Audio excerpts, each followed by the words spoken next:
திருச்சிற்றம்பலம். நெஞ்சில் குடியிருக்கும் தெல்லை கூத்தன் திருவருளை சிந்திக்கின்றேன். திரு கைலாயபுரம் வரை மேன்மைக்கொள் செய்வ ஆதீன படவலை கொண்டிருக்கும் திரு தருவபுர ஆதீனம் குருமகாசன் நிதானம் கிடந்திருக்கும் திக்குணக்கி வணங்கி என்று குடியிருக்கும் தென்னெட்டு சார்படி அடியார் பெருமக்கள் அனைவரும் திருவடி வணங்கி என்று எல்லாருக்கும் வணக்கம். வாழ்க வளர்க வருக. நம்முடைய இந்த சைவ சித்தாந்த தொடர் சிந்தனை வகுப்பில் நாம் அறிமுக பகுதிகளை பார்த்து கொண்டிருக்கிறோம். அடியேன் உங்களுக்கு திருவருட்பயன் என்கின்ற ஞான சாஸ்திரத்தை எடுக்க வேண்டியிருக்கிறது. இந்த சாஸ்திரத்தை எடுப்பதற்கு முன்பாக அறிமுகங்கள் எல்லாம் பார்த்துவிட்டு இப்போது சைவ சித்தாந்தம் சொல்லக்கூடிய அனாதி பொருட்கள் 5 என்று சொல்லக்கூடிய அந்த பொருட்களை பற்றிய அறிமுகங்களை எல்லாம் பார்த்துவிட்டு இது ஒரு எப்படி இருந்தாலும் ஒரு 5-6 வகுப்பு போகும். இந்த அறிமுகம் மிக முக்கியமான அறிமுக பகுதி இது. நீங்கள் இந்த அறிமுகத்தில் நீங்கள் ஸ்ட்ராங் பண்ணிக்கிட்டீங்கன்னா நீங்கள் எந்த ஆசிரியர்கிட்ட வேணாலும் எந்த சாஸ்திரம் வேணாலும் படிக்கலாம், எந்த ஆசிரியரையும் நீங்கள் கேள்வி கேட்கலாம். அப்போ நான் வேணால் கையில் எழுதி தரேன். நான் சொல்லிக் கொடுக்குற இந்த பேசிக்ஸை நீங்கள் கற்றுக்கிட்டிங்கன்னா யாரையும் நீங்கள் கொஸ்டின் பண்ணலாம். அவங்க சொல்கிறது சரியா தப்பா அப்படிங்கிறத நீங்களே தெரிஞ்சுக்கலாம். விளங்க முடியுங்களா இல்லையா? நம்ம சொல்லிக் கொடுக்கக்கூடிய இந்த அந்த அடிப்படைகளை சரியான முறையில் நீங்கள் கேப்சர் பண்ணிக்கிட்டீங்கன்னாக்க எந்த ஆசிரியர் பாடம் நடத்தினாலும் அவர் சரியாக பாடம் நடத்துகிறாரா இல்லையா, இல்லை மாற்றி சொல்கிறாரா, எப்படி சொல்கிறாருங்கிறத நீங்களே அனாலிசிஸ் பண்ணி கொள்ள முடியும். ஆனால் இந்த வகுப்பை அட்டன் பண்ணால இந்த வகுப்பில் உள்ள கண்டென்ட்டை நீங்கள் புரிந்து கொண்டால்தான். விளக்க முடியுங்களா? அதை நான் தெளிவாக சொல்லிடுறேன். நீங்கள் பயன்படுத்தி கொண்டால்தான் அதுக்கு முதல்ல நீங்கள் செய்ய வேண்டியது என்ன?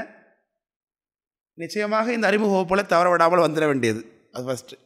ரெண்டாவது, அப்புறம் குறிப்பெடுத்து படித்து இதை ஏற்றிக்கணும். படிக்க தொடங்கிட்டீங்கனாலே எனக்கு தெரியும் நீங்கள் படிக்க தொடங்கிருக்கீங்களா இல்லையாங்கிறது. எப்படி தெரியுமா? நீங்கள் படிக்க தொடங்கிட்டீங்கன்னா என்னை தொடர்பு கொள்ளுவீங்க.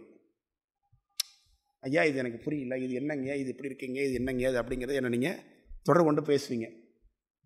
அப்பார்ட் ஃப்ரம் கிளாஸ் பேசுவீங்க, கிளாஸில் வந்து பேசுவீங்க, கிளாஸில் நான் கேட்குறதுக்கு பதில் சொல்லுவீங்க. இதை வச்சே நீங்கள் விஷயத்தை கேதர் பண்ணுறீங்களா இல்லையா அப்படிங்கிறத தெரிந்து கொள்ள முடியும். இதில் எது நடக்கலைனாலும் நீங்கள், ஏன்னா அது உள்ளே இருக்கக்கூடாது, உங்களை இது உள்ளுக்குள்ளே போக போக சும்மா இருக்கக்கூடாது, யோசிக்க வைக்கும். அப்போனா அது எப்படி, அப்போனா இது எப்படி, அது எப்படி, இது எப்படி, இந்த ஆராய்ச்சியை கேள்வி உற்பத்தி பண்ணி கொண்டே இருக்கும்.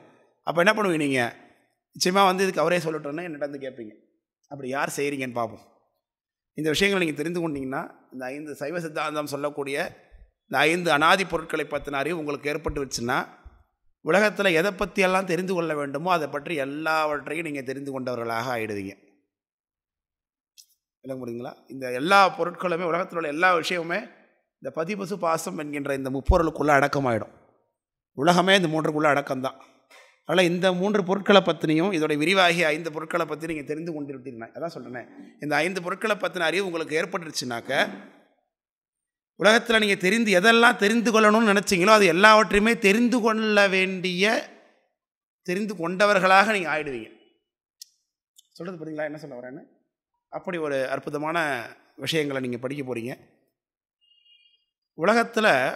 உலக விஷயத்தில் தத்துவங்கள் எப்படி உற்பத்தி ஆச்சுங்கிறத முதல் வகுப்புலேயே உங்களுக்கு சொல்லியிருக்கேன். மனிதன் எப்படி ஞானியானா, எப்படி அறிவு சார்ந்த சிந்தனை தொடக்கத்தை ஏற்படுத்திக்கிட்டான், அதெல்லாம் முதல் வகுப்புலேயே சொல்லியிருக்கேன்.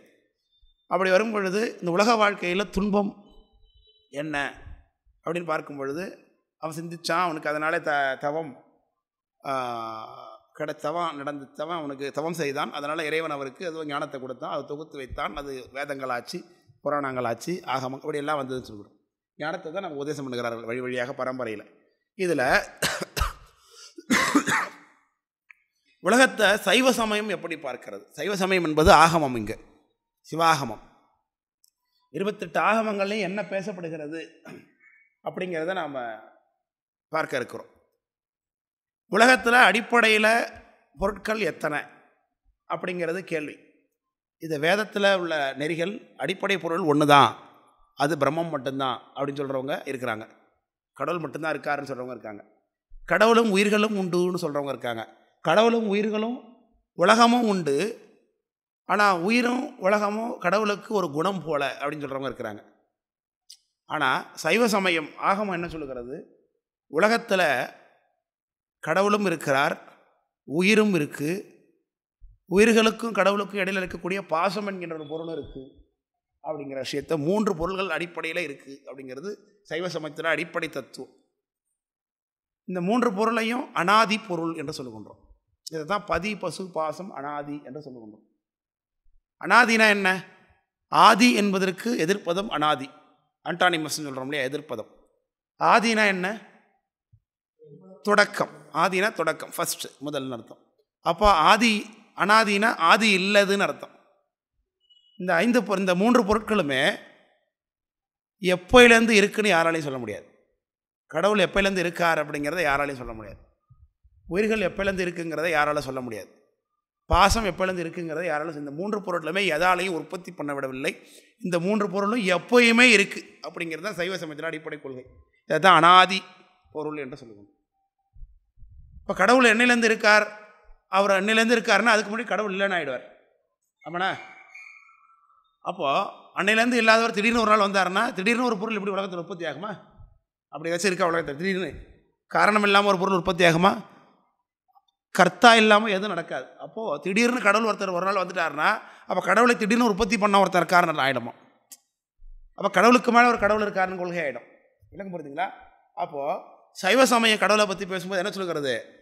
இறைவன் அனாதி, சிவபெருமான் அந்த கடவுள் அனாதி, அவன் யாராலும் தோற்றம் செய்யப்படாதவன், எப்பொழுதும் இருக்கின்றவன் அப்படிங்கிறத சொல்லுகிறது. சரி, அடுத்தது உயிர்கள். உயிர்களை பற்றி பேசும்பொழுது உயிர்கள்னு ஒன்று கிடையாது அப்படிங்கிறவங்க இருக்காங்க. உயிர்னு ஒன்று இல்லை அப்படிங்கிறது, தனியாக ஒரு பொருளே இல்லை அப்படிங்கிறது பல சமயத்துடைய கொள்கை. அதில் பார்த்திங்கன்னா இந்த புறச்சமயத்தார்களில் இஸ்லாம், கிறிஸ்தவம் இவர்களுக்கெல்லாம் உயிர்னு ஒரு கொள்கையே கிடையாது. முதல்ல மனிதனை படைச்சான் கடவுள். இதுதான் ஆதியிலே தேவன் மண்ணிலிருந்து மனிதனை உற்பத்தி பண்ணான். இதுதான் அவங்களுடைய தொடக்கமாக ஆகுது. மண்ணிலிருந்து மனிதனை உற்பத்தி பண்ணான், உடம்பை உற்பத்தி பண்ணி அதுக்கு பிறகு உயிரை உற்பத்தி பண்ணார்னு எங்கேயாவது இருக்கா? இல்லை. உடம்பும் உயிரை வேற வேறையா ஒரே பொருளா? வேற வேற தானா? எப்படி சொல்றீங்க? Very good. உடம்பை விட்டு பிரிஞ்சு போயிடுது உயிர். உடம்பு இங்கே இருக்கு. அப்போ உடம்பு இருக்கும்போது உயிர் போயிடுச்சு அப்படின்னு நம்ம சொல்கிறோமே. அப்போ நிச்சயமாக அது ரெண்டும் என்ன பொருள்? வேறு வேறு பொருள் என்பதில் தெளிவான வாக்கியத்தில் பிரமாணம் இருக்குது, பேசுகிற வார்த்தையிலே பிரமாணம் இருக்குது. ஆமாம், உயிர்னு ஒரு தனிப்பொருள் இருக்குங்கிறது இதுலேருந்தே ஒரு தெரிகிறது நமக்கு. அப்போ விளங்க புரியுதுங்களா? ஆனால் உயிரை எங்கேயாவது பார்க்க முடியுது உடம்புல? யாராவது என்னைக்காவது உயிரை பார்த்தவங்க இருக்காங்களா? இல்லை. அதனால் உயிர்னு ஒன்று இல்லை அப்படிங்கிறத பெரும்பாலான சமயத்துடைய கொள்கை. அது உடலுடைய இயக்கத்துடைய, உயிர் இருக்கும்பொழுது உடல் இயங்கும். அதனுடைய இசிஜிங்கிறது இதயத்துடைய துடிப்பு தானே. அது எவ்வளோ வேகமாக துடிக்குது, துடிக்கும் போது எப்படி வைப்ரேட் ஆகிட்டு துடிக்குது அப்படிங்கிறது அனாலிசிஸ் பண்ணுறது தானே இசிஜி. எக்கோ கார்டியோகிராம் தானே அது. இதயத்தினுடைய எதிரொலிப்பு, அது ஏற்படுத்தக்கூடிய சப்தங்களை வைத்து அதில் எழுதக்கூடிய படத்தை வச்சு அது மேலே போயிருக்கா கீழே போயிருக்காங்கிறத வச்சு இதயம் நல்லா இருக்கா இல்லையாங்கிறத கண்டுபிடிக்கிறது. அதுக்கும் உயிருக்கும் சம்மந்தம் இல்லை. அப்போது உயிர்னு ஒன்று இருக்கா இல்லையா அப்படின்னு பார்க்கும்பொழுது பல அதை நான் பிறகு சொல்லுகின்றேன். ஆனால் சைவ சமயத்தை பொறுத்தளவுக்கு உயிருங்கிறது ஒரு தனி பொருள். சரி, உயிரை இறைவன் உற்பத்தி பண்ணினார் அப்படிங்கிறத பல சமயங்களும் சொல்லுகின்றது ஒரு கொள்கை. உயிரை இறைவன் உற்பத்தி பண்ணார்னா இறைவனுக்கு குற்றம் வரும். அவர் என்னை உற்பத்தி பண்ணலன்னு நான் இங்கே உட்காந்துருக்க வேண்டிய அவசியம் இல்லை. கடவுள் என்னை உற்பத்தி பண்ணார்னா என்னை உடம்பை உற்பத்தி பண்ணார் சாமி. உயிர் நான் என்னை படைச்சார் சாமி அப்படின்னா, உயிர்னு என்ன முதல்ல உற்பத்தி பண்ணியிருக்காருன்னா ஏன் படைச்சார்னு கேள்வி வரும். கடவுளுடைய தன்மை என்ன? வேண்டுதல் வேண்டாமை இலான், விருப்பு வெறுப்புக்கு அப்பாற்பட்டவன் கடவுள். அப்படி தானே இருக்கணும் கடவுள். கடவுள்னா எப்படி இருக்கணும்? நம்மளே அந்த கண்டிஷன் அப்ளை பண்ணுவோம் சாமி கிட்ட. கடவுள்னா நீ கடவுள் தானே, உனக்கு கண்ணு இல்லையான்னு கேட்குறோம். ஏன்? ஓரம் பார்க்கக்கூடாது, சாரம் பார்க்கக்கூடாது, சரிசமமாக நிற்கணும், எல்லோரும் இப்படி நம்மளே கடவுள்னா இப்படி தான் இருக்கணும்னு நம்ம விரும்புகிறோமா இல்லையா? அப்போ கடவுள் அப்படி தானே இருக்கணும், அப்படி இருந்தால் தானே கடவுள். அப்போ அந்த கடவுள் இந்த துன்பமயமான இந்த வாழ்க்கையில் உயிர்களை படைக்க வேண்டிய அவசியம் என்ன? இல்லை, புரியுதா இல்லையா? துயர் இலங்கு உலகில் பல ஊழிகள் தோன்றும் பொழுதெல்லாம் ஞானசம்பந்தர் உலகத்தை சொல்லும்போது என்ன சொல்கிறாரு? துயர் இலங்கு உலகம்னர். உலகம் எப்பேற்பட்டதான்? துன்பமயமான உலகம். துன்பமயமான உலகத்தில் நம்மளை படைக்கலைன்னா ஒரு வேலையுமே கிடையாது. அப்போ நமக்கு ஒரு தேவை. இந்த புத்தகத்தை நான் இங்கே வச்சுருக்கேன், எனக்கு தேவை இருக்குது. இங்கே ஏன் வகுப்பில் உட்காந்துருக்கேன், எனக்கு தேவை இருக்குது. இந்த மைக்கையாக வச்சுருக்கேன், தேவை இருக்குது. ஒரு காரியத்தை நம்ம செய்கிறோன்னா அதனால் நமக்கு என்ன இருக்கணும்? தேவை இருந்தால் தான் அதை நம்ம தேவையில்லாத செய்வானே அவனாது செய்ய மாட்டான். அப்போ என்ன கடவுள் உற்பத்தி பண்ணியிருந்தாருன்னா அவருக்கு ஏதோ ஒரு தேவை இருக்கணும்னு அர்த்தம். தேவை உள்ளவன் எப்படி கடவுளாக இருக்க முடியும்? புரியுதா? அப்போ நம்மளை கடவுள் படைத்து உற்பத்தி பண்ணினார்னா அது கடவுள் தன்மைக்கு இழுக்கு, கடவுளுடைய அறிவு குறைபாடு ஆகுது, கடவுள் ஏதோ ஒரு காரணத்தான உற்பத்தி பண்ணார்னு ஆகுது.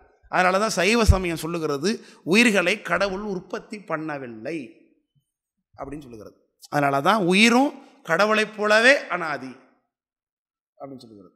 சரி சரி, சிவபெருமான் எண்ணெயிலேருந்து இருந்தார், அன்னையிலேருந்தே உயிர்களும் இருக்கு அப்படிங்கிறது சைவ சமயம் சொல்லக்கூடிய கோட்பாடு. விளக்கப்படுத்துங்களா? சரி, இப்போ இந்த உயிர்களுடைய டார்கெட் என்ன? எல்லாருடைய விஷன் மிஷன் என்ன? முத்தி அடையணும். Very good. இறைவனுடைய திருவடியை ஒரு நாள் அடைஞ்சிடணும். அதுக்காக தானே எல்லாரும் காத்திருக்கோம். அதுக்காக தானே. இப்போ எதுக்கு வகுப்பு வந்திருக்கீங்க எல்லாரும் இங்கே?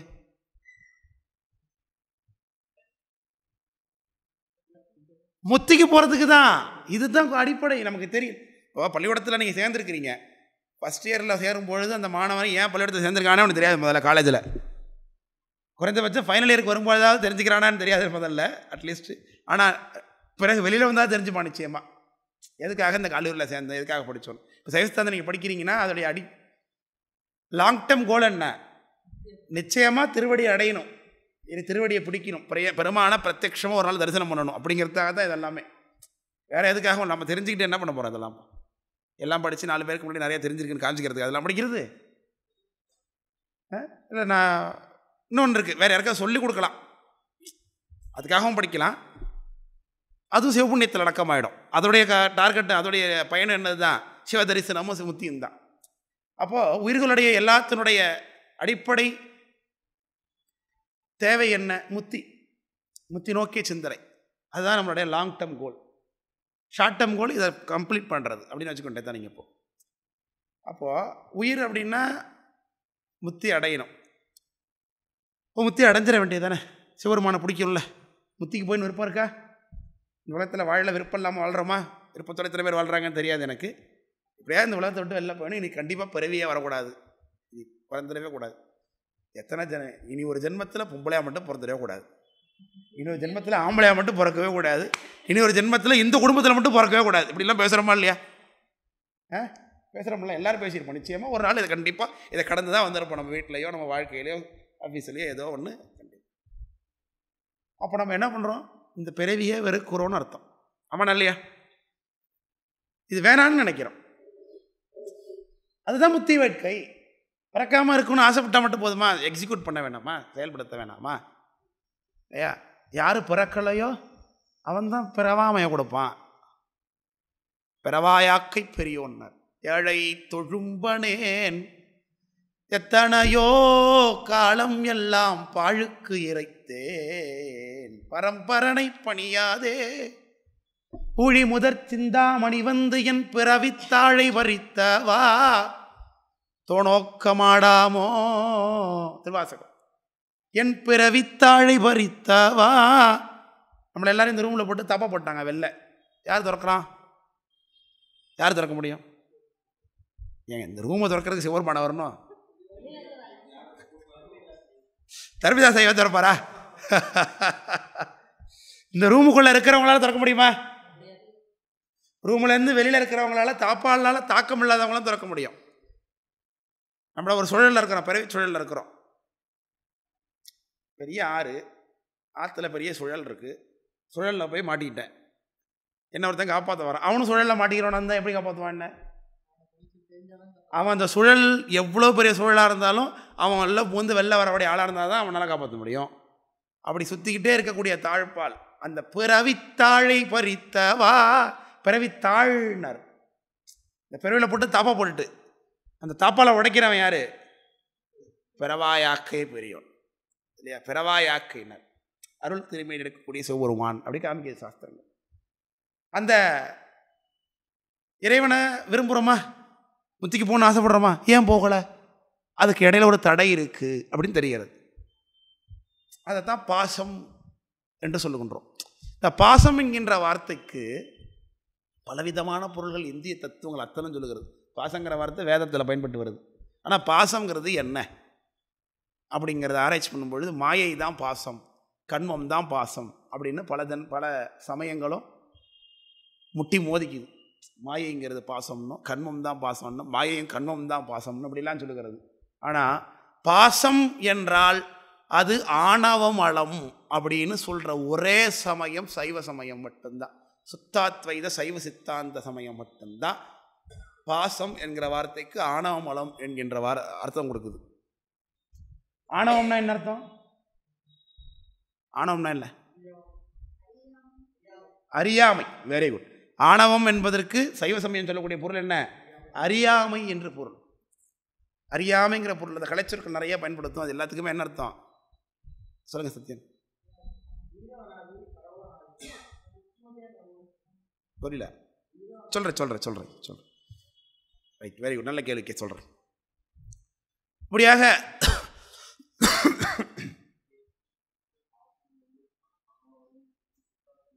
சைவ சித்தாந்தம் நம்ம சமயம்தான். அப்போ மாயையும் கண்மமும் பாசம் இல்லையா? அதுவும் பாசம்தான். அப்போ பாசம் எத்தனை இருக்குது? 3 பாசம். ஆணவ பாசம், கண்ம பாசம், மாயா பாசம். இப்படி 3 பாசம் உண்டு. இந்த 3 பாசமே அனாதி அப்படிங்கிறது சைவ சமயம். உலகத்து சமயங்கள்லாம் அனாதி பொருள் எத்தனை அப்படின்னு போட்டி போட்டுக்கிட்டு இருக்க, கடவுள் மட்டும்தான் அப்படின்னோம், கடவுளும் உயிரும் அப்படின்னோம், இப்படியெல்லாம் போட்டி போட்டு 3 2ன்னு நிற்க, சைவ சமயம் மட்டும் எத்தனை பொருளை அனாதிங்குது? 5 பொருளை. வெரி குட், 5 பொருளை அனாதி பொருள்னு சொல்லுகிறது. புரியுதுங்களா? பதி ஆகிய இறைவன், பசுக்களாகிய உயிர்கள், ஆணவ பாசம், கண்ம பாசம், மாயா பாசம். இந்த 5 பொருட்களுமே என்னது? அனாதி பொருள். 5 பொருளையும் யாரும் உற்பத்தி பண்ணவில்லை, எப்போதும் இருந்தது. இங்கிருந்து தான் சைவ சமயமே தொடங்குது. சைவ சமயத்தினுடைய அடிப்படை தத்துவம் இங்கே தான் தொடங்குன்றது. இது அனாதிங்கிறத எப்படி ஏற்றுக்கிறது அப்படின்னு ஒரு கேள்வி வரணும். இப்போ உங்களுக்கு அது எப்படி ஒரு பொருள் யாராலே உற்பத்தி பண்ணாமல் இருக்க முடியும் இல்லையா? அப்படி வரணும் கேள்வி. வந்துதா இல்லையா? வந்துட்டா சரி, வரணும், வந்தாதான் சத்தியன் இல்லையா? அதனால் இதற்கு சைவ சமயம் எப்படி சால்வ் கொடுக்குது, இதுக்கான விடையை எப்படி கொடுக்குது, இது எப்படி பதிபசு. இந்த உலகம் என்பது இப்போது கண்ணுக்கு தெரிகிறது. கண்ணுக்கு தெரிகின்ற உலகத்துக்குத்தான் தத்துவம் விளக்கம் சொல்லுது. ஆமாண்ணா? அப்போ உலகம் ஒருவாறு இருக்குது, அதை மாற்ற முடியாது. உலகம் எப்படி இருக்குது? ஒருவாறு இருந்து கொண்டிருக்கிறது. இருக்கிற உலகத்தில் என்ன நடக்குதோ அதுக்குத்தான் விளக்கத்தை சொல்லணும். விளக்கத்துக்கு ஏற்ப உலகம் நடக்கலை. புரியுதா இல்லையா? இப்போ எப்படி நம்மளால் அனுபவப்பட்டு கொண்டிருக்கிறோமோ இதற்கேற்பத்தான் தத்துவங்கள், உலகம் எப்படிப்பட்டது, கடவுள் எப்படிப்பட்டவர், உயிர்கள் எப்படிப்பட்டதுங்கிறத விளக்கம் சொல்லணும். இப்படி சொல்லும் பொழுது உயிர்களை இறைவன் படைத்திருந்தாலோ தப்பு இல்லையா? உயிர்களை குறையோட கஷ்டத்தோட இறைவனை போய் அடைய முடியாத அளவுக்கு படைச்சிருந்தாலும் தப்பு இல்லையா? எந்த வகையில் இந்த தத்துவங்கள் எது பதில் சொன்னாலும் இது எதுவுமே மேட்ச் ஆகலை.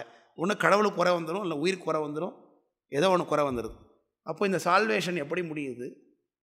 கீழேர்ந்து போனோம்னா கடைசியில் இதுக்கு முடிவு எங்கே தான் நிற்கிது? போய் நிச்சயமாக பதிபசு பாசம் அனாதி அப்படிங்கிறது தான் நிற்கிது. இதை தான் ஆகமம் சொல்லக்கூடிய விளக்கம்.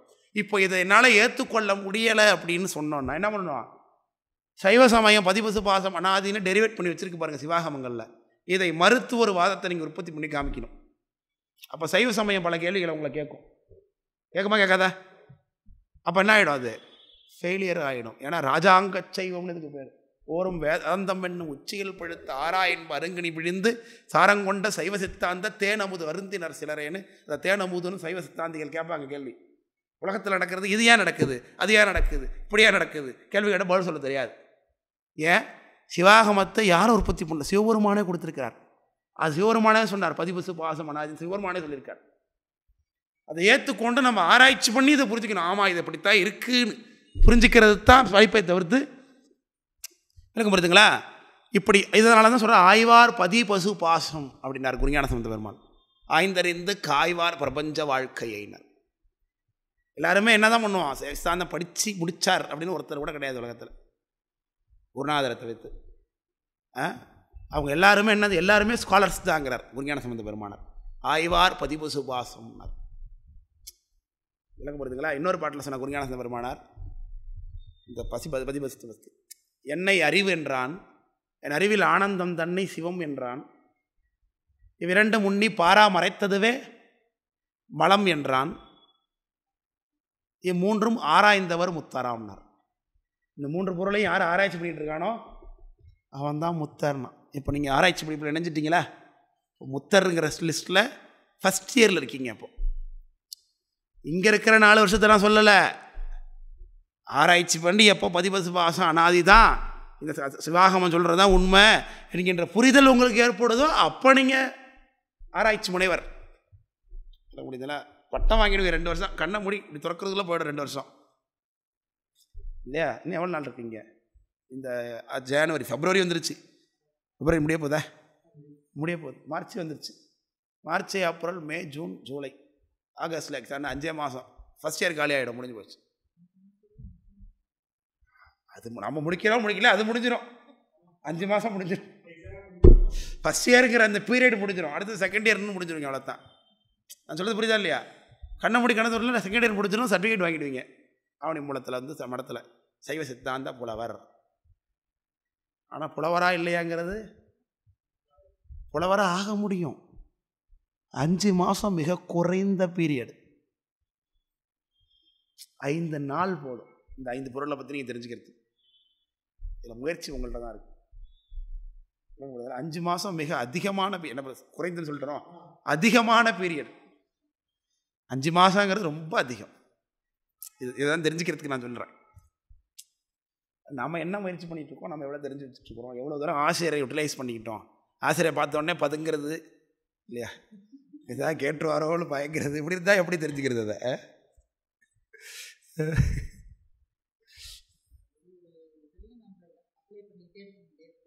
அது வந்துடும் தானாக. என்னங்கிறது தெரிஞ்சிடும். ஒரு விஷயத்தை பார்த்தாலே எதுன்னு புரிஞ்சிடும் உங்களுக்கு. இது என்ன காரணம், என்ன எதுக்காக நடக்குது, ஏன் நடந்திருக்கிறத நீங்களே புரிஞ்சிருப்பீங்க. அதை இந்த அனாலிசிஸ் தான் அதில் போயிட்டு கடைசி எதுக்கு ஆராயும்னா, கடைசி வரைக்கும் பதிவசு பாச அனாதி அந்த ஆராய்ச்சியில் தான் இருப்போம் நம்ம. விளக்கம் புரியுதுங்களா? கடைசியில் அந்த அங்கே தான் போய் முடிக்கும். எதுக்கு விடை கொடுத்தாலும் சரியான இந்த உலகம், நான் ஏன் இந்த கஷ்டப்படுறேன், அதுக்கான விடை கடைசியில் என்னது தான், பதிவசு பாசம் அனாதிங்கிறது தான். நான் ஒரு விஷயத்தை படிக்கிறேன், எனக்கு ஏன் புரியல, அதுக்கு அடிப்படை காரணம் பதிவசு பாசம் அனாதியில் தான் போய் நிற்கும். எனக்கு ஏன் அந்த துன்பம் நடந்துருச்சு, எனக்கு ஏன் அடிபட்டுருச்சு, எனக்கே திடீர்னு லாட்டரியில் 1 கோடி ரூபா விழுந்திருக்கு, எல்லாத்துக்கும் அடிப்படை காரணம் எங்கே தான் நிற்கும், போய் பதிபசு பாசம் அனாதிங்கிற கொள்கையில் தான் நிற்கிது. அதுதான் செய்வ எல்லாத்துக்கும் இதே காலம். இது லாட்டிலேயே எனக்கு 1 கோடி விழுந்துச்சு, அதனுடைய கண்மம் அப்படின்னு மற்ற சமயங்கள் சொல்லும். இந்திய சமயம் கண்மம்னா என்ன கேள்வி கேட்கணும். கண்மம் எங்கே இருந்துச்சு, யார் கூட்டுறா, எப்படி நடக்கும், இந்த கேள்விக்கெல்லாம் கடைசியில் எங்கே போய் நிற்கும் விடைய. பதிபசு பாசம் அனாதினா தான் அது நிற்கும். அதுக்கு அர்த்தமும் அது இல்லாமல் வேறு எங்கே போனாலும் சைவ சமயத்தில் உள்ள ஆச்சாரியர்கள் வந்து கேள்வி கேட்பாங்க. இது எப்படிப்பான்னு கேட்டாங்கன்னா பதில் சொல்ல முழிக்கும் திருத்தருன்னு மற்ற சமயங்கள்லாம். அப்போ வேதத்தில் உள்ளது அப்படியே ஏற்றுக்கிறான், ஆனால் காரணம் சொல்ல தெரியல. அடிப்படை காரணம் எல்லாத்துக்கும் என்னது, இது 5மே அனாதி நித்திய பொருட்கள், எப்படித்தான் உலகம் இருந்து கொண்டிருக்கு அப்படிங்கிறத புரிஞ்சுக்கிறது தான். இதுதான் சைவ சித்தத்தினுடைய அடிப்படை தாத்பரியம்.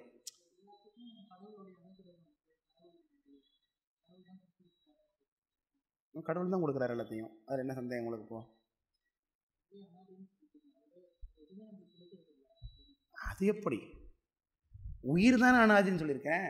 உடம்புன்னு உற்பத்தி ஆகல, உடம்பு சாமி தானே கொடுத்துருக்காரு. பின்னாடி பேசுவோம் அதெல்லாம். உயிர் அனாதி, உயிர் வேறு உடம்பு வேறு நீங்கள் தானே சொன்னீங்க. அப்போ உடம்பு யார் கொடுத்தா, உடம்பு அனாதி இருக்காங்க. அதில் பதியாகிய சிவபெருமான் அனாதின்னு சொல்லியிருக்கிறோம். அதுலேயே பதி எப்படி சிவபெருமான்னு ஆராய்ச்சி பண்ணல நம்ம பண்ணோம். பதினா கடவுள் பிரம்மம் ஒருத்தர் இருக்காருன்னு தெரிஞ்சுக்கிட்டு இருக்கோம். 10 வரைக்கும் அந்த பிரம்மம் யார், திருமால் தான் ஒரு கோஷி இருக்குது. பிரம்மம் தான், சிவபெருமான் திருமால் எதுவுமே கிடையாது கோஷி இருக்குது. பிரம்மம் சிவபெருமான் தான் நம்ம எப்படி சொல்லிட்டு இருக்கோம். எதை வச்சு சொல்கிறீங்க நீங்கள்? சிவபெருமானை ஏன் நம்ம கும்பிட, என்ன காரணம் இருக்குது? சிவபெருமான் தான் உண்மை கடவுள்னு எப்படி சொல்கிறீங்க? யாராவது உங்களை கேட்டால் என்ன சொல்லுவோம் நம்ம?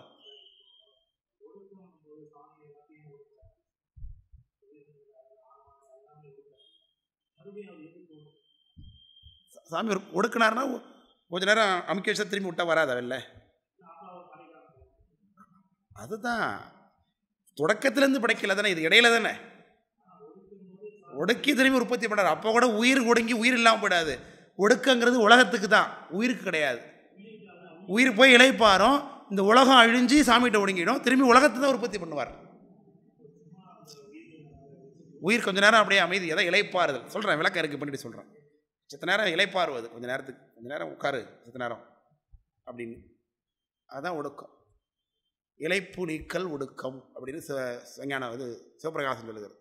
ஏன் ஒடுக்கு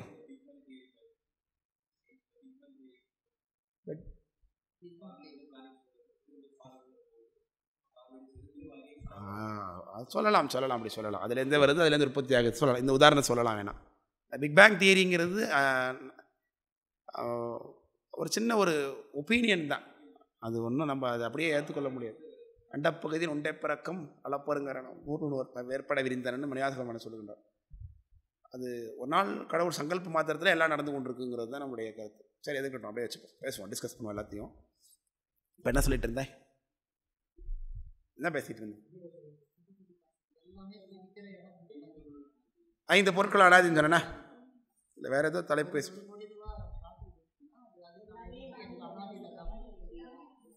சிவபெருமான் ஏன் கடவுள் அப்படின்னு நீங்கள் நம்புறீங்க அப்படிங்கிறத பேசிகிட்டு இருந்தேன். அப்போ தான் ஐயா கேள்வி கேட்டார் இல்லையா? எப்படி கடவுள் சிவபெருமான்ங்கிறதுக்கு என்ன அத்தாச்சு இருக்குது? ஏன் திருமால் கடவுள்னு ஏன் ஒத்துக்க மாட்டீங்க நீங்கள்? இந்த கேள்வி கேட்ட பதில் சொல்ல திரும்ப வேணும். எனக்கு சிவபெருமானை தான் பிடிக்குங்க, அதனால் அது ஒரு பதிலா? சொல்லுங்க பாபு, அது ஒரு பதிலா? இல்லை எங்கள் அப்பா சிவபெருமானை தான் கும்பிடுறாரு அதனால் நான் கும்பிடுறேன்னு, அது ஒரு பதிலா? சிவபெருமான் எப்படி திருமாலிலும் மேம்பட்டவர் அப்படிங்கிறத நீங்கள் காமிக்கணும். ஆமாண்ணா இல்லையா? திருமாலாலே தொழப்படக்கூடியவர், அது புராணத்தில் இருக்குது சார், சாமி நடத்தி காமிச்சிட்டார் அதை. ஆனால் நீ எப்படி புரிஞ்சுக்கிட்டாத அப்படிங்கிறத ஆராய்ச்சி பண்ணி உங்களுக்கு சொல்கிறது சைவ சித்தாந்தம். பதியல் சொல்லு உங்களுக்கு. அப்படி அதெல்லாம் புராணத்தில் இருக்கக்கூடிய விஷயங்கள், அதெல்லாம் பூசிச்சார், ரைட்டு. அவர் ஏன் பூசிக்கிறாரு? சிவபெருமான் பெரியவருங்கிறதுனால தானே. அது நமக்கு ஓகே. ஒரு வைஷ்ணவர்கிட்ட நீங்கள் எப்படி சொல்லுவீங்க திருமால் பூசிக்கிறாருன்னா? திருமால் எங்கேயுமே பூசிக்கலையே நான் சொல்லுவேன் பாவன். அப்போ எப்படி சொல்லுவீங்க அவங்கள்ட்ட போய் சிவபெருமான் கடவுள்னு? அதுக்கு தான் காரணத்தோடு நம்ம சொல்லணும். அது சொல்லிக் கொடுக்கறது சைவ சித்தாந்தம், ஆகமங்கள், சாஸ்திரங்கள் இருக்குது. விளக்கம் புரியுதுங்களா? அப்படி அதே மாதிரி உயிர்னு ஒன்று இருக்கா இல்லையா?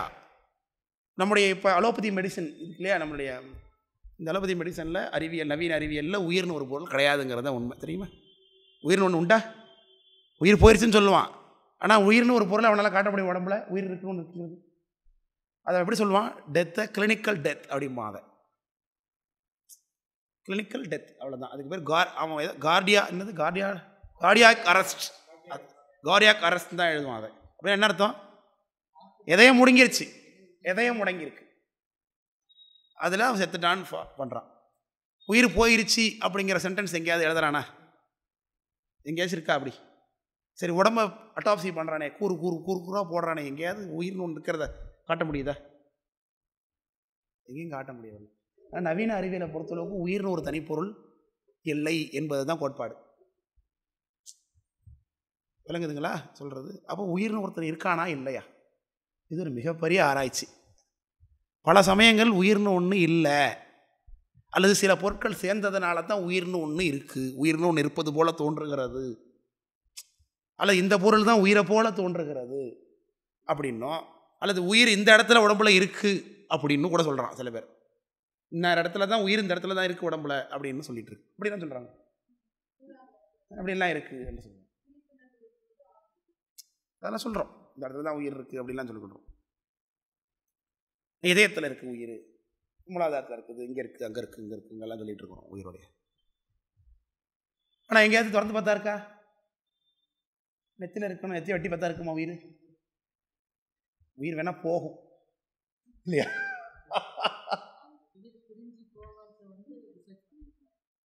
பார்த்துருக்காங்களா?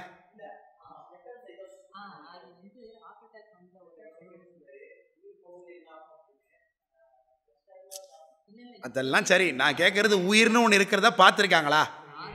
இருக்குங்கிறத ப்ரூவ் பண்ணானா இவனாவது? இந்த இடத்துல இப்படி இருக்கு, எங்கேயும் கிடையாது. உயிர் நீங்கும் போது என்ன நடக்குங்கிறத எல்லாமே சொல்கிறாங்களே. அரைநாத பெருமான் பாடுறது இருக்கா? மலமே ஒழுக உயிர் மங்கும் பொழுதில் மயிலின் விசை கடிதே வர வேணும். சொல்லாதையா பாவம் சொல்கிறான். உயிர் உடம்பு எப்படி துடிச்சு அடங்குதுங்கிறதெல்லாம் சொல்லலையா? எல்லாமே சொல்கிறாங்க. அதான் நம்ம சமயத்தில் இல்லாத என்ன இருக்குது? தொந்தி சரிய மயிர வளிர நிறை தந்த மசைய முதுக வளைய ஒரு கை தடி மேல் வர, அப்படி வரிசையாக சொல்கிறாங்களே. உயிர் மங்கும் பொழுதில் அப்படின்னார். எப்படி உயிர் போகுங்கிறத ஞானசம்பந்தருக்கு மேலே சொன்னவன் எவன் இருக்கான்? புலன் ஐந்தும் பொறிகளங்கி நெறிமயங்கி அறிவழிந்திட்டு ஐமேல் உந்தி அளமந்த போதாக அஞ்சேல் என்பான் அமருங்கோயில் அப்படிங்கிறாரு ஞானசம்பந்தர். எப்படி உயிர் போகுங்கிறாரு உடம்பு விட்டு. புலன் ஐந்தும் பொறி கலங்கி, எந்த உறுப்பும் வேலை செய்யாது. நெறி மயங்கி, என்ன செய்யணும்னு தெரியாது. பாத்ரூம் பாட்டு போயிட்டே இருக்கும், துணிகளை இருக்கிறது தெரியாது. அறிவு அழிந்திட்டு ஐமேல் உந்தி நீ இழுக்குமா. தண்ணி தண்ணி தண்ணி தண்ணி இன்னும் காட்டுவான். பீரோவில் என்னமோ வச்சிருக்கேன்னு சொல்றாரு நினைக்கிறேன். அப்பா திறந்து பாரு சீக்கிரம் பீரோ. அப்பதான் அப்பா பீரோவை காமிக்கிற மாதிரி தெரியுது. அங்கே தவளை தண்ணி தவளை இருக்கு, தள்ளி காட்டுறாரு இவரு. ஆனால் இவனெல்லாம் எடுத்துக்கிறான், பீரோவில் தான் வச்சிருக்காரு பெரிய மூட்டையை, அதுதான் காம துறக்கடா பீரோ வாங்கினான் அவன். அடப்பா வேறா உயிர் போயிடும், அவ்வளோதான். ஐ மேல் உந்தி அளமந்த போதாக, அளமருதுன்னார். உயிர் கஷ்டப்படுது, பிரியறது, உடம்பு விட்டு வெளில போகிறது. நீ இழுக்குது. இவன் போகமாட்டேன் வரமாட்டேன்னு இவன் இழுக்கிறான்.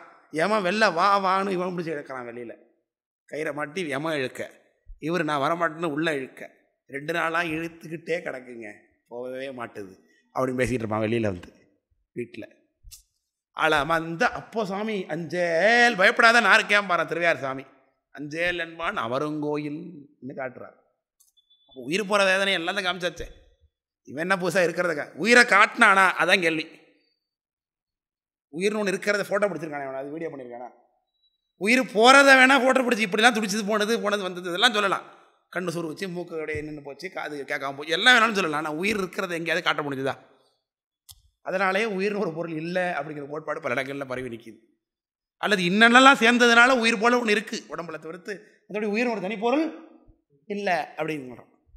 ஆனால் சைவ சமயம் உயிர்னு ஒரு தனி ஆள் இருக்கான். அவன் தனி ஆள் கிடையாது, கூட்டம். எண்ணிறந்த உயிர் இருக்கு. என்னாரிதாய் அப்படிங்கிற சிவபிரகாசம். இங்கே எத்தனை பேர் இருக்கோம்? 5, 10, 12 பேர் இருக்கோம். இங்கே உட்காந்துட்ருக்கோம். 12 உயிர் இங்கே இருக்குது. இப்போ என் உடம்புல எத்தனை உயிர் இருக்குது தெரியாத. இப்போ என் பல்லில் எத்தனை உட்காந்துருக்கு, வயிற்றில் எத்தனை உட்காந்துருக்கு, உடம்புல எத்தனை உட்காந்துருக்கு. பேய் பிசாச சொல்லலை, உடம்புல உள்ள உயிர்களை சொல்கிறேன். கிருமிகள், கீடம், அதெல்லாம் சொல்கிறேன். எல்லாரும் வயிற்றுலையும் புழு இருக்கா? எல்லாரும் வயிற்றுல இருக்குது. உன் உதரத்தை கடந்த கீடம்னார் திருக்கலெட்டுப்படியான ஒரு பாட்டு வருது. இந்த ரூம் எடுத்துங்க, எத்தனை பள்ளி இருக்குது, எத்தனை பாய்ச்சை இருக்குது, எத்தனை சிலந்தி இருக்குது, எத்தனை எறும்பு இருக்குது, ஈ இருக்குது, கரையான் இருக்குது. இந்த ரூமுலேயே எத்தனை. அந்த ரூமை சேருங்க, வெளியில் வாங்க, இந்த ஹலா இந்த கேம்பஸை பாருங்கள். தருமையாக எத்தனை சென்னை சமய பிரச்சனைக்குள்ளே எத்தனை மரமட்டை இருக்குது, செடி கொடி இருக்குது, புல் பூண்டு இருக்குது. எண்ணி பாருங்கள். சென்னை, தமிழ்நாடு, இந்தியா, உலகம் முழுக்க எத்தனை உயிர், எத்தனை தாவரம், எத்தனை விலங்கு, கணக்கற்ற உயிர். உயிர்கள் எண்ணிறந்தது அப்படின்னு சைவ சமயம் சொல்லுகிறது. விளங்குதுங்களா? அப்போ அந்த உயிரை பற்றின அடிப்படையைத்தான் இன்றைக்கு நாம் சிந்திக்க இருக்கிறோம். பசுவியல் என்கின்ற தலைப்பில் உயிர்களை பற்றி, நம்மளை பற்றி நம்ம முதல்ல தெரிஞ்சுக்கணும். முதல்ல நம்மளை பற்றி நம்ம தெரிஞ்சுக்கிட்டா தான் சாமியை பற்றி தெரிஞ்சுக்க முடியும். ஆமாண்ணா இல்லையா?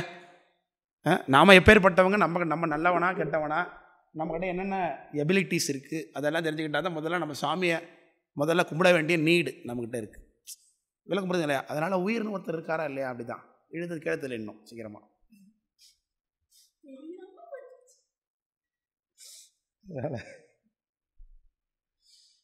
சரி, ஒரு பொருள் உயிருடைய பொருளா இல்லையாங்கிறத எப்படி ஐடென்டிஃபை பண்ணுவீங்க? இயங்கிட்டு இருக்கு, இந்த ஃபேன் இயங்கிட்டு இருக்கு, உயிர் இருக்கா?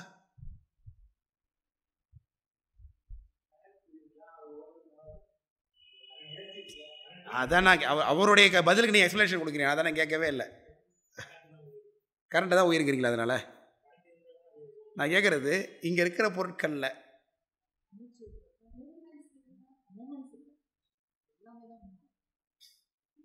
இப்போ இங்கே இருக்க அறிவோடு இருக்கக்கூடிய பொருள்லாம் உயிர். Very good, very good. அறிவு இருக்கிற பொருள் தான் உயிர். ஆமாம் ஆமாம், அறிவு இருக்கிறது தான் உயிர்.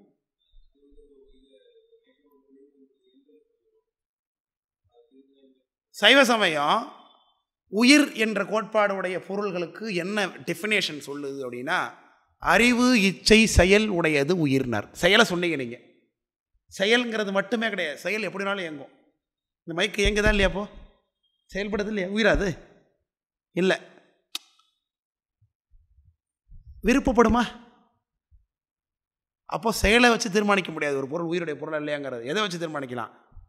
அறிவை வச்சு கூட தீர்மானிக்க முடியாது. ஏன்? இந்த மொபைலுக்கு அறிவு இருக்கா? சென்ஸ் இருக்குது, சென்ஸ் பண்ணும் சம்திங். இது சட அறிவு. ஆனால் இதை முகத்தை வச்சு நான் சேவ் பண்ணி வச்சேன்னா என் முகம் வந்து இது ஓப்பன் ஆகும். தட்ஸ் நாலேஜ் தானே. அதை ஏஐன்னு இப்போ சொல்கிறோம், அதை ஆர்டிஃபிஷியல் இன்டெலிஜென்ஸ் இருக்கிறோம். அப்போ அறிவு இருக்குது. அறிவுடைய பொருளை வைத்துக்கொண்டு என்ன பண்ணிட முடியாது? அறிவை மட்டுமே வைத்துக்கொண்டு என்ன பண்ணிட முடியாது? அது உயிர் தான் என்பது தீர்மானித்திட முடியாது. இன்னொரு முக்கியமான காரணம் இருக்குது. ஒரு பொருள் உயிருடையதா இல்லையா, உயிரா இல்லையான்னு தெரிஞ்சுக்கிறதுக்கு விருப்பம். ஆமாம், அறிவு இச்சை செயல் இது மூணும் இருப்பது உயிர். இல்லை புரியுதுங்களா? இது எல்லா பொருளுக்கும் பொருந்தும். உயிர் அப்படின்னா அதில் என்ன இருக்கணும்? அறிவு இச்சை செயல் இருக்கும். இப்போ மரம் உயிரா இல்லையா? மரம் உயிர். அதுக்கு அறிவு இச்சை செயல் இருக்கா?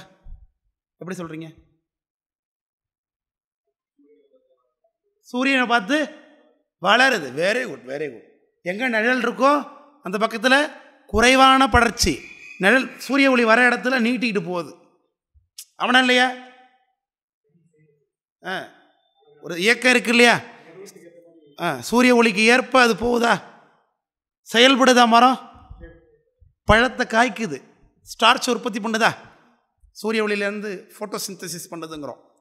சூரிய ஒளி, கார்பன் டை ஆக்சைடு, தண்ணீர், இது மூணு சேர்ந்ததுனால அது என்ன பண்ணுது? ஸ்டார்ச்சுங்கிற சத்து உற்பத்தி பண்ணுது. அதை தேக்கி வைக்கிற இடத்துல காய்கனிகள் உற்பத்தி ஆகுது. இப்படிலாம் பண்ணுறோம் இல்லையா? செயல்படுது. எங்கே ஒளி இருக்குன்னு தேடிட்டு போகுது, எங்கே நீர் இருக்குன்னு வேறு மூலமாக தேடிட்டு போகுது. இருக்கா இல்லையா? அப்போ அறிவு இருக்குது, செயல் இருக்குது, இச்சை இருக்கிறதுனால தான் எங்கே இருக்குங்கிறத தேடவே முடியும். முதல்ல ஒரு ஆடு இருக்குது, ஆடுக்கு அறிவு இச்சை செயல் இருக்கா இல்லையா? இருக்குது. எந்த இடத்துல விருப்பம்? ஒரு பக்கத்தில் புல் போட்டிருக்காங்க, இன்னொரு பக்கத்தில் ரோஜா செடி வச்சுருக்காங்க. ஆடு எதை போய் திங்கும்? ரோஜா செடி திங்காத, நல்லா திங்கும். நம்ம வச்சுருக்க பூச்செடி தான் முதல்ல திங்கும் ஆடு இல்லையா? அதுக்கு ஒரு விருப்பம் இருக்கிறதுனால அது தினா நல்லா கொண்டு போய் திங்குது. அப்புறம் அடிக்கிறேன் நான் போய் அந்த ஆட்டை, அப்படின்னு அடித்து வரட்டேன், ஓடிப்போச்சு. மறுநாள் வந்து அடித்தேன், ஓடி போச்சு. 3வது நாள் ஆடு வந்து பார்க்கும் நான் நிற்கிறேனா இல்லையான்னு. பார்க்குமா? பார்க்காத? ஏன்? அவன் இருப்பான், அடிப்பான், போனான், தெரிஞ்சு வச்சுட்டு. அறிவு இருக்குது அதுக்கு, ஆனால் விருப்பம் இருக்கிறதுனால தான் அங்கே போகணும்னு நினைக்கிது. ஆனால் அவன் இருக்கானான்னு பார்க்குறது செயல். அப்போ ஒரு உயிர் இருக்குன்னா அந்த பொருளுக்கு என்ன இருக்கணும்? அடிப்படையில் அறிவு இச்சை செயல், இது மூணும் இருப்பது உயிர். இதுதான் அடிப்படை கோட்பாடு. இந்த மைக்குக்கு அறிவு இச்சை செயல் இருக்கா? இல்லை. நான் செயல்படுத்தினா செயல்படும். இந்த ஃபேனுக்கு இயங்குது, ஆனால் நான் இயக்குனா இயங்கும். நம்ம தானே? இதுதான் சடப்பொருளுக்கும் உயிர் பொருளுக்குள்ள வித்தியாசம். ஒரு பொருள் சடம்னா அறிவு இச்சை செயல் இல்லாதது சடப்பொருள்னு வச்சுட வேண்டியது. இது மேஜர் கிளாசிஃபிகேஷனுங்க. சடம் என்பதற்கு அறிவிச்சை செயல், அது உயிரற்ற பொருள், இது எல்லாமே சடம்னு வச்சுக்க வேண்டியதான். நீங்கள் உயிர்கள் அல்லாத எந்த பொருளுக்குமே அதுக்கு என்னென்னு பேர்? சடம்னு பேர். அறிவு இச்சை செயலோடு கூடிய எல்லாமே என்னது? உயிர்னு அர்த்தம். சரி, இப்போ இந்த மரத்தை வெட்டிட்டேன், நான் வெட்டி தூக்கி போட்டேன்.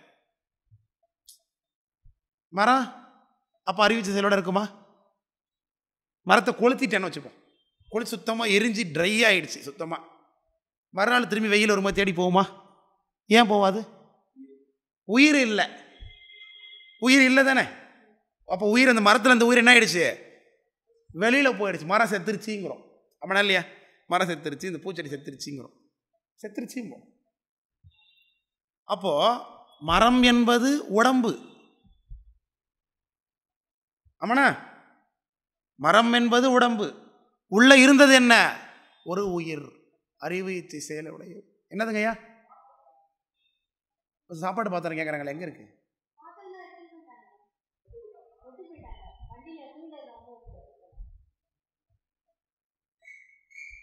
என்ன பேசிகிட்டு இருக்கேன்னு புரியுதா? இப்போ என் உடம்பை வச்சு கொளுத்திட்டாங்கன்னு வச்சுப்போம், சுத்தமாக எரிஞ்சு கறிக்கட்டியாக போயிடுச்சு. செயல்படுமா? கிளாஸ் எடுக்குமா? அப்போ கிளாஸ் எடுத்தது என்ன இது வரைக்கும் உங்களுக்கு? உடம்பா? உயிர் தான். அப்போ இந்த சடப்பொருளுக்கு உடம்புக்கு என்ன கிடையாது? அறிவிச்சை செயல் இல்லை. உயிருக்குத்தான் இருக்கு அறிவிச்சை செயல். அப்படித்தான் வேறுபடுத்தி பார்க்கணும். உயிர்னா என்ன, சடப்பொருள்னா என்னங்கிறது. உயிராக இருக்கிறதுனால எல்லாம் செஞ்சுருக்கு. விருப்பப்படக்கூடிய குணம், அறிவு இருக்கக்கூடிய குணம், செயல்படக்கூடிய குணம், இது மூணும் உயிருக்கு உண்டு. உயிர் தான் நாம. அப்புறம் நம்மளன்னு தனியாக படிக்கிறீங்க. உயிர் தான் நாம. என்னது?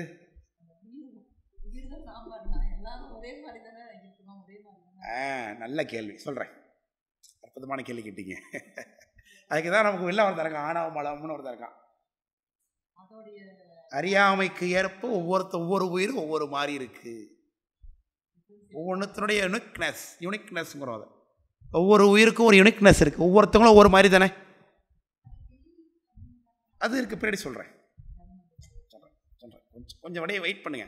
நிறைய கேள்விகள் வந்துக்கிட்டே இருக்கும். சரியாக காதில் வாங்கிட்டே இருக்கீங்கன்னா இப்படி தான் கேள்வி வந்துக்கிட்டே இருக்கும். அந்த கேள்விக்கு பதில் சொல்கிற சூழல் இருந்தால் நான் சொல்லிவிடுவேன். இங்கே நிறைய துணை கேள்விகள் பின்னாடி வரும். அதனால் கொஞ்சம் பின்னாடி வரும். அதுக்கு நீங்கள் உங்கள்கிட்ட ஒரு அத்தனை கேள்விக்கும் விட இருக்குது என்கிட்ட எல்லாம் சித்தாந்த சாஸ்திரத்தில் இருக்குது. எடுத்து தான் அடியன் கொடுக்குறேன். அடியன் நான் அதை ஒன்றும் உற்பத்தி பண்ணல, எனக்கு ஒன்றுமே தெரியாது. இருக்கிறத எடுத்து கொடுக்குறோன்னு வச்சுப்போம். ஆனால் எல்லா கேள்விக்கும் பதில் உண்டு. சில கேள்விகளுக்கு கொஞ்சம் தாமதமாக பதில் வரும். ஏன்னா ஒரு ஸ்ட்ரக்சராக போனால் தான் அது சரியாக இருக்கும் இல்லையா? அதுக்காக தான் கொஞ்சம் பொறுமையாக கண்டிப்பாக பதில் உண்டு. எல்லா கேள்விக்கும் பதில் உண்டு. கேள்வி கேட்கணும். கேள்வி கேட்டால் தான் எனக்கு ரொம்ப பிடிக்கும். கேள்வி கேட்டுக்கிட்டே இருக்கேன். கேள்வி கேட்க எனக்கு இன்னும் ஊறும். தொட்டணைத்து ஊறும் மணற்கேணி மாந்தருக்கு கற்றணைத்து ஊறும் அறிவுங்கிற மாதிரி. ஏன்னா நீங்கள் அப்ரோச் பண்ணுறது தயவு செஞ்சு பயப்படாதீங்க. எப்போவுமே எனக்கு டவுட் இருக்கா, ஒரு வாய்ஸ் நோட் போட்டுருங்க, ஒரு கால் பண்ணுங்கள். எடுக்கலைன்னா வாய்ஸ் நோட்டில் ஐயா இது எனக்கு புரியுது என்னன்னு சொல்லுங்கள் ஐயா. கண்டிப்பாக பார்த்து டைம் இருக்கும் மெசேஜ் இருக்கும். அப்படிலாம் நேரில் சொல்கிறீங்க, இல்லை அப்பா சொல்கிறீங்க, இப்போ சொல்லி ஏதாவது பதில் சொல்லுவேன். கண்டிப்பாக சொல்லாமல் இருக்கவே மாட்டேன். என்னுடைய ஒரே விருப்பம் என்னது, நீங்கள் எல்லோரும் என்ன மாதிரி ஆகணுங்கிறது தான் இல்லையா? எனக்கு தெரிஞ்சதெல்லாம் உங்களுக்கும் தெரியணும் அப்படிங்கிறத என்னுடைய ஒரே அவா. தன்னிலைமை மண்ணுயிர்கள் சார தரும் சக்தி பின்னமேலான் எங்கள் புறான் அப்படின்னு சொல்லுகிறது சாஸ்திரம். சாமியை பற்றி சாமியா என்ன நினைக்கிறானா, தன்னை போல தாங்கிட்ட இருக்கக்கூடிய ஞானம் அத்தனையும் உயிர்கள் எல்லாவற்றுக்கும் வரணும் அப்படின்னு கருணை பண்ணுகிறான் சாமி. அவனா இல்லையா? தன்னிலைமை மண்ணுயிர்கள் சார, தன்னுடைய நிலைமை என்னவோ அதை உலகத்தில் உள்ள உயிர்கள் எல்லாம் அடையணும் அப்படின்னு கருணை பண்ணுறானா சாமி. எப்பேற்பட்ட கருணை! யாராவது உலகத்தில் ஒருத்தருக்கு உண்டா அது மாதிரி சொல்லுங்க பார்ப்போம். எனக்கு ஒரு விஷயம் தெரிஞ்சதுன்னா என்ன பண்ணுவேன், பதுக்கம் பண்ணிப்பேன். அது உங்களுக்கு புரியாது சார், அது இப்போ புரியாது அப்படின்னு சொல்லிவிடுவாங்க. இல்லை சொல்லி கொடுத்துட்டா நீங்கள் திரும்பி என்கிட்ட வரமாட்டீங்க இல்லையா? என்னுடைய பதவி போயிடும். அதனால சொல்லி தர மாட்டாங்க. அதனால தான் அருணகிரிநாத பெருமான் சொன்னாங்க அழகா,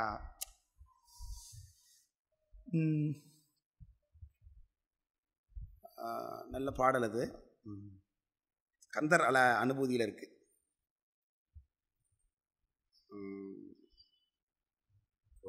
கரவாகிய கல்வி உளார் கடைத்தல் சென்றிரவா வகைமை பொருள் ஈகுவையோ குரவா குமரா குளிசாயுத குஞ்சரவா சிவயோக தயாபரணேன்னு பாடுறார் சாமி கந்தர் அனுபூதியில். அதில் சொல்லுகிறார், கரவாகிய கல்வியுளார் கடைத்தலை சென்றுனார். நான் ஒரு வாத்தியார் நினச்சி ஒருத்தர் போய் நினைக்கிறேன், அவர் எதாவது சொல்லிக் கொடுப்பாருன்னு பார்க்குறேன். அவர் எனக்கு முழுசாக சொல்லித்தர மாட்டார். ஏன்ட்டு அவர்கிட்ட நான் திரும்பி வரணும்னு நினைக்கிறார். கரவு பண்ணுறார், முழுசாக சொல்லித்தர மாட்டார். எல்லாம் தெரிஞ்சுக்கணும், நான் எல்லாத்தையும் தெரிஞ்சுக்கணும்னு நினைக்க மாட்டார். கொஞ்சம் கொஞ்சமாக சொல்லித்தரார். நாளைக்கு வான்னு இழுத்தடிக்கிறார். அவர்கிட்ட திரும்பி வரும்னு நினைக்கிறார். முழுசாக சொல்லித்தர மாட்டார். உனக்கு புரியாது, இது உனக்கு கேட்காத, இது தெரியாது. அவர் என்ன கேள்வி கேட்டாலே என்னை வெறுக்கிறார். இப்படிலாம் இருந்தால் அவர் என்ன அர்த்தம்? அவருக்கு பேர் என்ன சொல்கிறாரு, அப்போ ஏற்பட்ட இழிநிலையான ஒருத்தன்ட்ட போய் என்னை நிற்க வைக்காத பெருமானே, எல்லாத்தையும் நீயே எனக்கு சொல்லிக் கொடுங்கிறார் சாமிகிட்ட. கரவாகிய கல்வியுளார் கடைத்தலை சென்று இரவா வகை, அவன்கிட்ட போய் சொல்லிக் கொடு எனக்கு தெரிஞ்சுக்கணும் ஆர்வமாக இருக்குது, சொல்லிக் கொடுன்னு கேட்க வைக்காத பெருமானே, குரவா குமரா குளிசாயுத குஞ்சரவா சிவயோக தயாபரணே அப்படின்னு சாமி பாடுறாங்க அருணகிரிநாத பெருமான். அப்படி ஆச்சாரிய மூர்த்திகளே அப்படி காமிக்கும் பொழுது எனக்கு ஒரே எண்ணம் என்ன, எனக்கு தெரிஞ்ச ஒரு சிறிய அறிவையே அட்லீஸ்ட் எல்லாரும் தெரிஞ்சுக்கணுங்கிற ஒரு எண்ணம் தான். அதனால் எப்போதுமே நான் அப்ரோச் பண்ணுறது நீங்கள் பயப்படாதீங்க. கேள்வி கேட்டால் தான் எனக்கு சந்தோஷமாக இருக்கும். அட்லீஸ்ட் எனக்கு ஒரு தெரியாமல் ஒரு விஷயம் போயிடுச்சுன்னா, ஓ இப்படி கூட சிந்திக்கலாம் வந்தாங்களே, கொஞ்சம் வெயிட் பண்ணுங்க, நான் பார்த்து சொல்கிறேன் அப்படின்னு சொல்லிடுவேன். கேட்கப்படுதுங்களா? அதனால் அப்ரோச் பண்ணுங்கள் எப்பொழுதும். என்ன பேசிகிட்டு இருந்தோம்? அறிவிச்ச செயல் உடையது தான் உயிர் என்பதை பற்றி பேசிக்கிட்டு இருந்தோம். இப்போ உயிர்னு ஒரு பொருள் இருக்கா இல்லையா என்பதை பற்றி பல சமயங்களும் ஆராய்ச்சி பண்ணும் பொழுது, உயிர் எங்கே இருக்குது? உடம்புல உயிர் இருக்குன்னு முடிவு பண்ணியாச்சு. ஆனால் உயிர் எங்கே இருக்குது, எப்படி இருக்குது, எவ்வளோ பெருசு இருக்குது, அப்படி பலவிதமான கேள்விகள் வருது. ஆமாம் இல்லையா சொல்கிறது? உயிரை பார்க்க முடியாதுன்னு தெரிஞ்சு போச்சு. உயிரை பார்த்தவங்க யாராவது உண்டோ? இல்லை. ஆனால் உயிர் உடம்போடு கூடியிருக்கும்போது பார்க்கலாம். ஆமாண்ணா, உயிரை பார்க்க முடியாது. ஆனால் உயிர் எதோட கூடியிருந்தால் பார்க்கலாம்? உடம்போட கூடியிருந்தால் இந்த உடம்பை தான் அவருன்னு நினச்சி பார்க்கலாம் இல்லையா? இந்த கலெக்டர் படியாரில் ஒரு பாட்டு ஒன்று, அற்புதமான பாட்டு ஒன்று வரும். அதில் நீ என்ன பார்த்தங்கிற, நீ என்னையா பார்த்த அப்படின்னு கேட்குறாரு. என்னையா பார்த்து? இப்போ நாங்கிறது யாருங்க? என் உடம்புல இருக்கிற உயிர் தானா, ஆத்மா தானா. ஆனால் இந்த உடம்பை தான் நீங்கள் பார்த்துட்ருக்கிறீங்க. நாளைக்கு ஒரு வேளை இந்த உடம்புல இருந்து புறப்பட்டு வெளில போயிட்டேன்னா, இப்போ தீபனையா எங்கே என்ன, தீபனையா துவர்க்காருன்னு காமிப்பீங்க எல்லாரும். ஆமாண்ணா, இப்போ தீபனையாவை அறியப்பட்டது எது? இந்த உடம்பு தான். இப்போ தீபனையா ஒரு நாள் போய் சேர்ந்துட்டாருன்னு வச்சுக்கலாம், என்ன சொல்லுவாங்க? அன்னார் அது உடல் அப்படிம்பாங்க. இப்போ அன்னார் எங்கே போனார்? இது வரைக்கும் இந்த உடம்பாக பார்க்கப்பட்ட அந்த ஐயா இப்போ அது ஐயாவுடைய உடம்பாகி போச்சு. அவர் அடைஞ்சி எந்த பதவி வேணாலும் அடையிட்டோம். இந்த ஐயாவுடைய உடம்பாகி போச்சு இப்போ. ஆமாம், சிவலோகத்துக்கு தான். நிச்சயமா பயப்படாது, சிவலோகத்துக்கு தான் போகிறோம் நம்ம எல்லாருமே. ஹுவார் செல்லி வள்ளி புயங்க பெருமான் இல்லையா? அதனால் சிவலோகத்துக்கு தான் எல்லாரும் போகிறாங்க, கவலையப்படாது. புதவுடல், புதன்னா இந்த உடம்பு, பச்சை புதங்களால் ஆக்கப்பட்ட உடம்புன்னு இருக்கும். அப்போ இன்னை வரைக்கும் தீபன் யார்? இன்னார் யார்? இந்த உடம்பு தான். அப்போது உயிர் போனவுடனே அவருடைய உடம்புன்றுவாங்க. ஆமாண்ணா இல்லையா? அப்படி தானே இருக்குது. அன்னாருடைய பூத உடம்பு நாளை மாலை 4 மணிக்கு அவருடைய இல்லத்திலிருந்து புறப்படும் அப்படின்றான். இது வரைக்கும் அந்த அன்னாரே யாருன்னு பார்த்துக்கிட்டு இருந்தான்? இந்த உடம்பை தான் பார்த்துக்கிட்டு இருந்தான். இப்போ இந்த அன்னாரே இல்லை, அன்னார் எங்கேயோ போட்டார். இது வரைக்கும் அன்னாரை பார்த்த உடம்பு தான் கிடக்கு. விளங்குது இல்லையா? அப்போ இந்த உடம்புலேருந்து உயிர் வேறுபட்டது. ஆனால் உயிரை எப்படி நம்ம அறிய முடியும்? இந்த உடம்பால்தான் அறிய முடியும். விளக்கம் புரியுதுங்களா? உயிரை தனியாக அறிந்து கொள்ள முடியாது, எப்போவுமே யாராலையும் பார்க்க முடியாது. உயிருக்கு என்ன கிடையாது? உருவம் கிடையாது, கிடையாது, கிடையாது. உயிர் கண்ணுக்கு தெரியாது. ஆனால் எப்போ தெரியும்? ஒரு உடம்புல சார்போடு இருந்ததுன்னா உயிரை தெரிந்து கொள்ளலாம். அப்போ இன்னார் யார்? அவர் தான், அந்த உடம்புல இருக்கிறவர் தான் அப்படின்னு நம்ம சொல்கிறதில்ல. ஆனால் அந்த உடம்பை தான் அவராக பார்த்துட்ருக்கோம். ஆனால் அந்த உடம்பு தான் அவரா? அவர் வெளில போனதுக்கு பிறகு அவரோட உடம்பாயிடுது. அப்போது அந்த உடம்பு அவர் இல்லை. அப்போ அதுலேருந்து வேறுபட்டவர் உயிர் அப்படிங்கிறத நம்ம தெரிஞ்சுக்கிறோம். இந்த கருத்தில் ஒரு பிரச்சனை இல்லை உங்களுக்கு. இப்போ அடிப்படையில் உயிரும் உடம்பு வேறு வேறு அப்படிங்கிறது தெளிவாக இருந்துக்கணும்.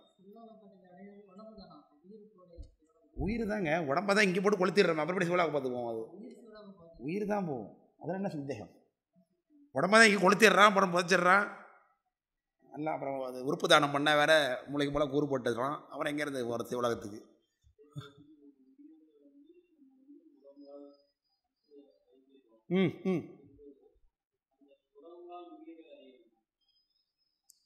உடம்பு அறிய முடியாது. உடம்பு தான் சடப்பொருளாச்சே.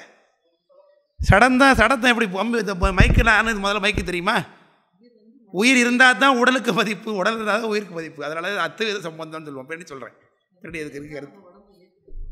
ஆமாம் ஆமாம், very good very good very good. உயிர் தான் இந்த உடம்பை இயக்கிக்கிட்டு இருக்குது, பயன்படுத்திக்கிட்டு இருக்கு, கருவியாக பயன்படுத்திக்கிட்டு இருக்கு. உயிர் இந்த உலகத்தில் இருக்கிறதுக்கு உடம்பு ஒரு கருவி.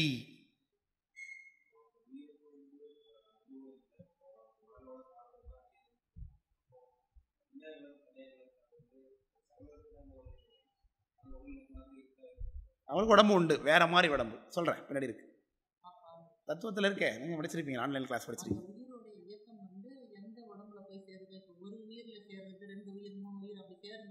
Very good, correct correct correct correct, very good. அமீபாவாக போனதுன்னா அமீபா போல இருக்கும் அந்த உயிர். அமீபா உடம்புல பூந்ததுன்னா அமீபா போல இருக்கும். ஆட்டு உடம்புல பூந்துருச்சுன்னா ஆடை போல இருக்கும். அதே தான் அதே தான். பல்விரகமாகி எல்லா பிறப்பும் பிறந்து இழைத்தேன்.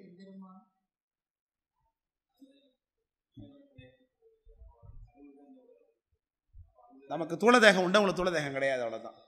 உயிருக்கு மொத்தம் 5 சரீரம் சொல்லலையா? உயிருக்கு அடிப்படையில் ஒரு தேகம், இந்த உடம்பு மட்டுமா உயிருக்கு இருக்குது? அது உங்களுக்கு சொல்லதில்லை, நீங்கள் ஆன்லைனில் படித்ததுக்காக சொல்கிறேன். உயிருக்கு காரண சரீரம், கந்திக சரீரம், குணசரீரம், சூக்கும சரீரம், தூள சரீரம்னு 5 உடம்பு இருக்குது. இது நம்ம இந்த உடம்புக்குள்ளே இருக்கக்கூடிய இந்த ஆன்மாவுக்கு எத்தனை உடம்பு உள்ளே இருக்குது? 5 மொத்தம். வெளியில் தெரிய இந்த தூள உடம்பு மட்டும் தான் நான் பேசிக்கிட்டு இருக்கோம். நாருன்னு உயிரோடைய இன்னொரு பரிணாமம் ஆன்மா. உயிர் தான். எங்கள் வீட்டில் நான் தீபனாக இருக்கேன், இங்கே வந்தால் என்னவாயிடுறேன்? ஆசிரியருங்கிறீங்க எல்லாரும். என்ன ஒரே ஆள் தானே? அது மாதிரி சொல்லுங்க.